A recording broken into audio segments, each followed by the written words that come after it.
Welcome to Magical Women. I'm your host, Connie Boyd. Thank you so much for your messages and comments. We really appreciate them. Please keep them coming and I'll try to answer them all.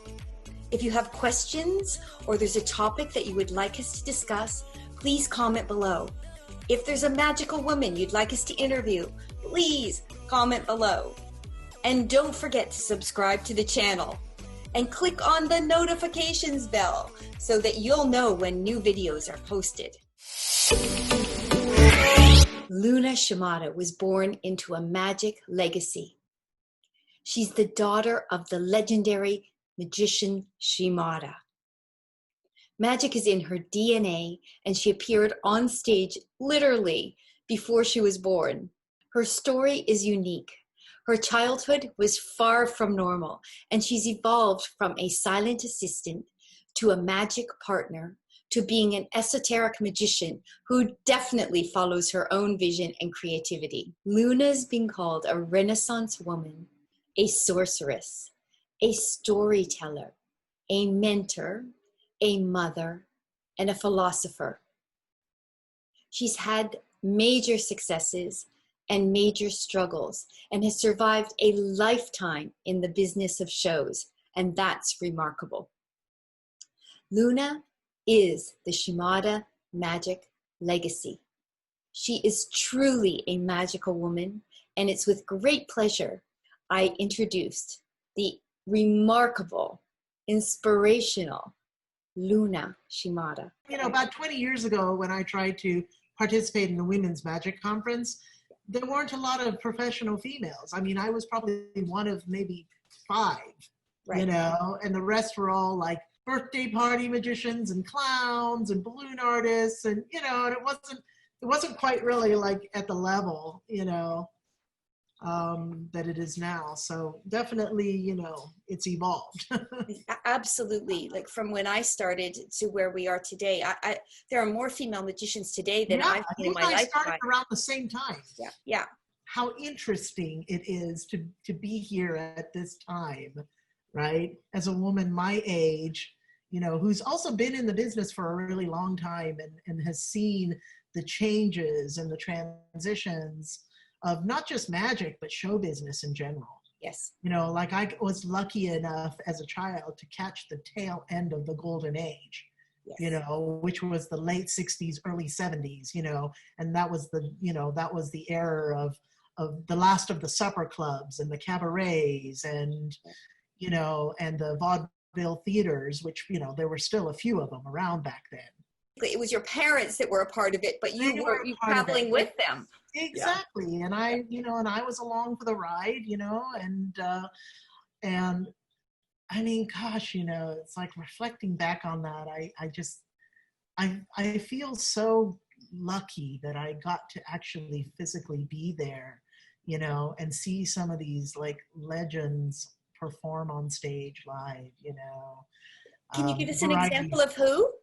CARTHY, you know, was amazing. Richiardi, okay, Fred Capps, of course, Norm Nielsen, you know, I saw and worked with many, many times, and his act always just awed me. I no matter where I was, you know, if I was in the same show with him, I would drop whatever I was doing and go stand in the wings to watch him. He was absolutely one of my most favorite magicians. So elegant and classy, you know? Yeah. And I mean, there was just magicians back then and just performers. Oh, George Carl, you know? Francis Brunn, you know, these were like legendary jugglers. Yeah. Chris Cremo, I mean, God, the list just goes on. But yeah, but that was my childhood. And these were people that we, you know, whose dressing rooms I used to sit in and watch from backstage, and we used to have dinner with, and they're legends. They're absolute legends now, you know, but, you know, there was an atmosphere, a very sort of electrical atmosphere, you know, in the backstage and on stage, you know, when these performers came together and did their... A little bit of a healthy competition, I think also, and a camaraderie. Yeah, because you interacted with the same artists within the same sort of circuit. So there was, you know, it was truly almost. There was a camaraderie, yeah. And so my father did a lot of cabaret and a lot of variety shows. So it was, you know, very often he was the only magician or one of two maybe in the production. And then we had a ventriloquist, you know, Daniel Remy, Sammy King, you know, these guys, you know, so there was always a ventriloquist, a magician, a juggler, you know, and usually some sort of like very exotic or modern jazz dance troupe, you know, right? Yeah. And sometimes they had an illusionist, but you know, a lot of times a hypnotist. I remember we worked with Dominique Webb. He was kind of a really big deal back in the 70s. Worked with him a couple times at the Olympia in Paris, and he did some crazy stuff. Like he'd bring people up on stage from the audience, hypnotize them, and then command them to get naked and take off their clothes. And they did. Oh, that was the crazy thing, was that they would get all the way, you know, and then he'd have his assistants running around grabbing people and waking them up before they exposed themselves too much. But there were so many people on stage that some of them got all the way down to like butt naked, like full exposure, okay, before they could grab them, cover them up, and wake them up, you know. Yeah. And you remember this as a child. I remember this as a child. In fact, okay, I've got evidence. I don't have evidence. My dad has evidence. Yeah. He's got an 8x10 black and white photograph of a photographer, right? Yeah. That took a shot from the stage of a guy during this act lying on the front edge of the stage, completely naked with his pants down and his underwear down by his knees. And I was sitting in the front row, standing up, you know what I mean, looking, looking at the guy over the stage, right? And I mean, I nearly died when my dad showed me that photo years ago. He's like, look what I have. And I was like, oh my God, 8 years old. And I'm just like, so yeah. That was your life. That was my life, man. Yeah. That was what you know, and that was my normal. You know, which was really funny because now I look back and I go, man, my life is boring in comparison. Right. Not really boring, but I mean, some of the things that I saw and experienced was just, you know, kind of amazing. How many countries do you think you would have been to by the time you were 10, for example? How many places? Yeah. Like countries or just venues or? No, venues would be numerous, but maybe let's try countries. Countries? At least 15. Wow. Yeah, because I know that we started in Australia. That's where I was born. And then we jumped over. Can I just say that your mom was Australian? Yeah. My dad was touring in like 1964, I think it was. He was touring with a variety show called Tokyo Nights. It was kind of like a, you know, like a their own version of European Nights, you know, the movie with Channing Pollock, right? So they decided to put together a little variety show, and they took it on tour. And so they brought Tokyo Nights to Australia. So he was performing in a local theater in Adelaide, and my mom was like an usher there. Like that was her job, right? Wow.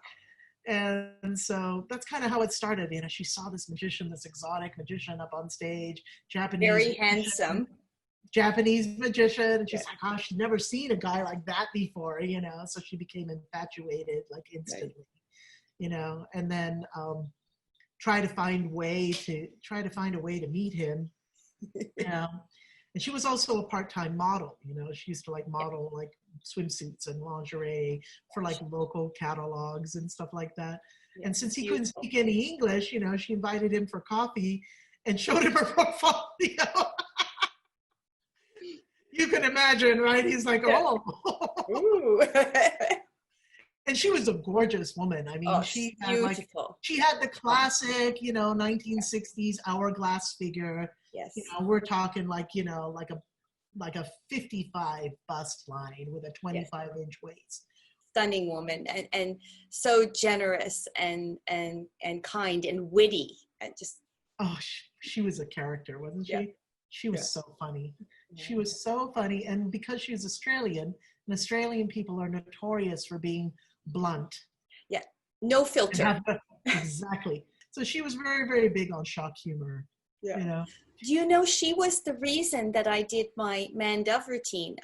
First, I learned the dove routine from your father as a woman, which was very challenging. And then I've been performing it at least 3 or 4 years. Your mom said to me, you should do a Victor-Victoria routine. And it put this funny, I was actually working on that myself, you know, because she told me the same thing. Yeah. And she wanted me to do it. But I wasn't really, I didn't want to do the doves. Yeah. You know? It was so difficult. And Joni Spina helped me work on it because it was one thing to perform as a man, but then we had to transform into a woman and continue the show looking attractive. Yeah. And for example, men have like a 5 o'clock shadow. So technically you should almost, your daughter would know this, the makeup artist, you almost put a blue-gray to your face. Well, of course I can't work later on in the show with a blue-gray on my face. So there were all kinds of challenges of how to look like a man, how to move like a man, we had to rethink the entire routine. I know. And then become a woman. But it was your mom that was the catalyst for that routine. And it was worth the effort. And it fooled everybody. Unless you knew I was a magician, all of the audiences, as soon as I came out dressed like a man, nobody suspected you were a woman because there was no precedence for it. So it was a brilliant idea. Yeah. And I'm eternally grateful to her for that. It was just great. For sure. It was, it was great. If you've liked this talk so far, please give it a thumbs up and leave a message in the comments below. I promise to answer as soon as possible, and don't forget to subscribe and hit the notifications bell. So I was married to a magician, a dove worker, James DeMare, for about 10 years. And, you know, I did the classic thing that a lot of teenagers do. You know, I ran off with a boy.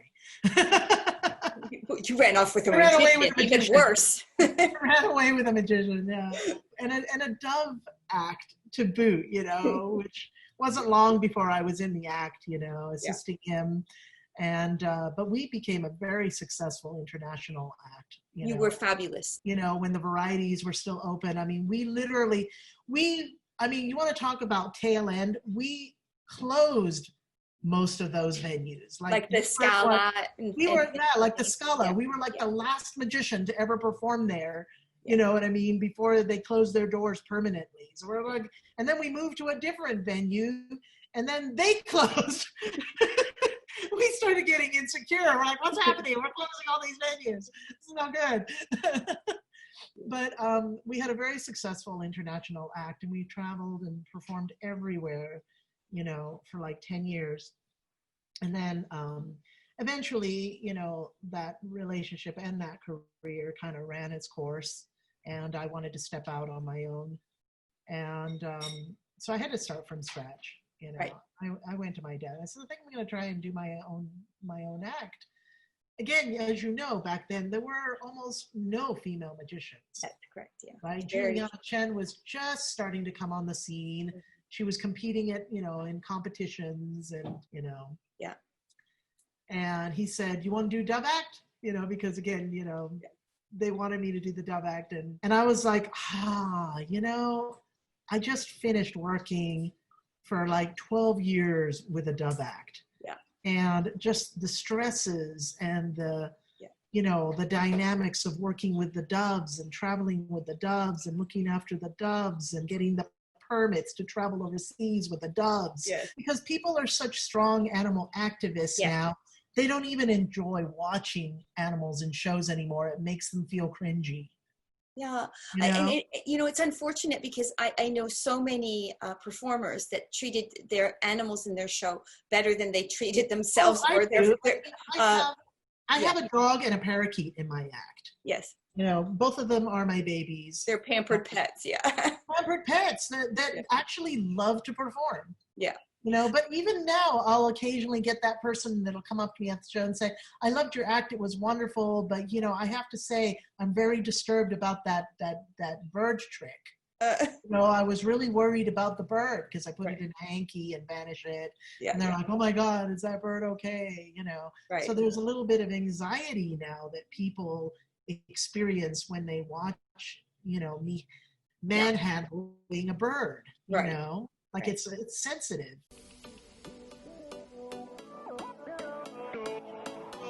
Remember to subscribe and comment below.